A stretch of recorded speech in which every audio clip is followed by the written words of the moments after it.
Hi, I'm Felicity Healey-Benson. I'm co-founder of Hanford NL and engaged in a doctorate with interpretive phenomenology. I'd like to use the vlog opportunity today to share some very personal thoughts and interpretations from time spent with Heidegger.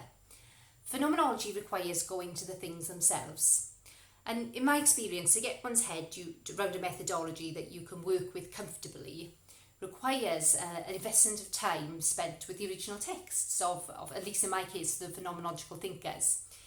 Interestingly, and just on a side note, the word method originates from the Greek word for research, inquiry or investigation and actually means way or path. So for aspiring phenomenologists, it's not about learning and applying a pre-codified method, but rather going a long way. We don't get to go completely off-piste when finding our own path, as we are still expected to stay congruent with the underlying philosophical tenets, but enter the original phenomenologists then as a type of guide or spiritual guide, if you like. I selected Heidegger as my first, given my draw to the hermeneutic turn when initially deliberating on what type of phenomenology I wanted to engage in. The goal of a hermeneutic phenomenologist, at least in my mind, shaped by my reading of Heidegger, is to seek understanding rather than to provide an authoritative reading of or conceptual analysis of material gathered. Importance is placed on the researcher's own subjectivity in the hermeneutic process of the interpretation of meaning. And in the context of education and network learning, this can support an enhanced understanding of the life worlds of educators and learners alike. I felt his commitment to the interpretation of experience and of the meaning of being, his ontological focus in exploring what being means, spoke to my soul. He says humans make sense of the world as they exist within it, interpreting the meaning found in relation to the phenomena. I'm not going to cover over or hide the early picking through being and time in his other works wasn't frustrating and head-racking. It takes a lot of time and digestion and musing, and I still claim to be no expert. But I would say that over time, his central tenets have brought a sense of personal clarity and helped me shape my overall research. I'm also quite mindful of the timing when I was drawn to Heidegger. It was a time of a personal existential crisis. I was losing and lost my dad within 2 months of a shock diagnosis, and the acute grief that follows, what does it mean to be, really resonated strongly. I also felt more comfortable with his his rejection of the phenomenological reduction on this concept where you actually fully shut down or bracket all judgment or prior experiences and biases. Whilst I kind of do a little bit of it, through reflexivity, I kind of got his point, and his commitment to, away from the Cartesian dualisms and that sort of thing, and subject and objects are inseparable. I enjoyed the fact that he focused on our ability to question and focus our personal existence, and making clear we cannot explore consciousness as separate from the world in which we are situated. So Heidegger offers many ideas for the researcher to think about. For me, the support came along a number of dimensions. I found beauty in his writings layered with descriptions of letting beings be, an openness to the mysteries of the world, an ache he soothed for me in my time of grief, supporting my draw to return to inner childlike wonder, to examine the ordinary life, to value short-lived human experiences of the world. He talks about wonder, distinguishing it so clearly from curiosity. To quote him, while curiosity seeks to amass knowledge, wonder withstands uncertainty. While curiosity flits from being to being, wonder stops and wonders at being. And that helped quiet my brain and quash a hunger to just invent, but to trace back to the originary, to reawaken understanding that might be lost in the hungry pursuit of new knowledge. So this disposition helped me afford maybe an improved sense of well-being, but at the same time being more open and vulnerable, prepared to enter into points of discomfort, but also to get into the required mental space of phenomenological thinking, that attitude of quiet reflection, self-releasing, a weaning away ourselves from will, as he says, a refraining of imposing ourselves or our conditions upon others. I also just love the phenomenological method as an ethical and critical tool to draw down, to examine issues, to call on us to pay attention to the unspoken or covered over, which contrasts the positivistic approach where scientific knowledge is acquired by managing the phenomenon based on preconceived methods of inquiry.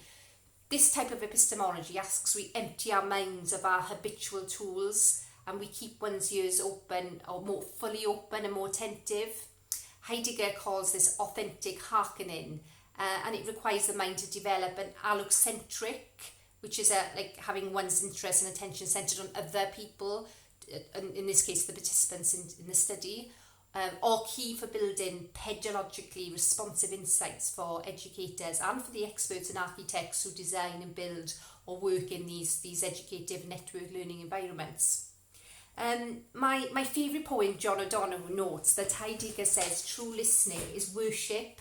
When you listen with your soul, you come into the rhythm and unity with the music of the universe. And Heidegger has a lot to say in language. Phenomenology is a way of thinking as much as being. He says words are not just shells in which things are packed for spoken and written intercourse, but rather language is the house of the being. Through words that being discloses itself. We're always inside our language.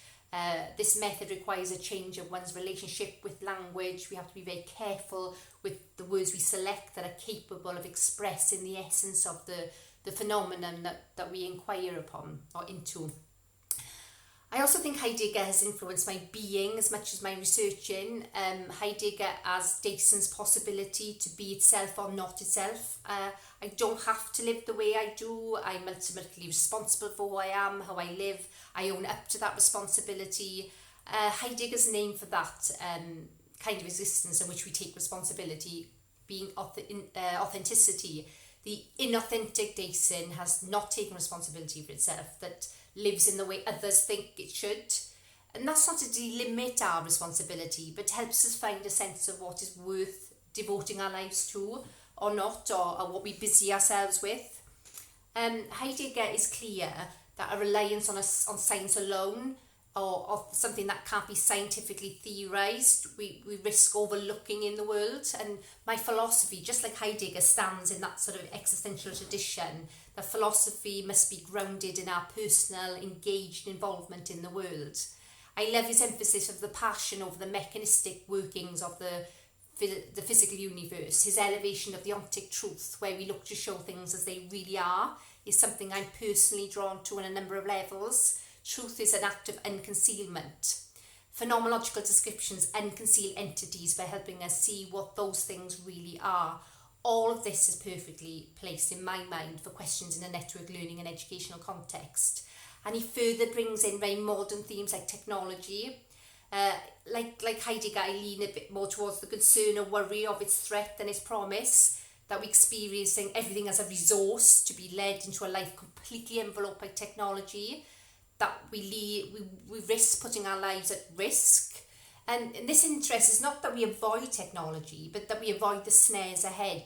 I just take now from the news the other day, AI proctoring and Ben Williamson at the last NLC conference, who talked about measuring students' leakiness, over-unlocking, exposing, transforming, and people being reduced to functions of enframing. So the technologification of everyday activities is changing the character of our lives in a very profound way, and this is where I thank Heidegger for his support in shaping my craft, that I may dwell, as he calls it, in a space which looks to support human beings in maintaining or reclaiming their essence, as opposed to chasing down maximal efficiencies and flexibility and interchangeability.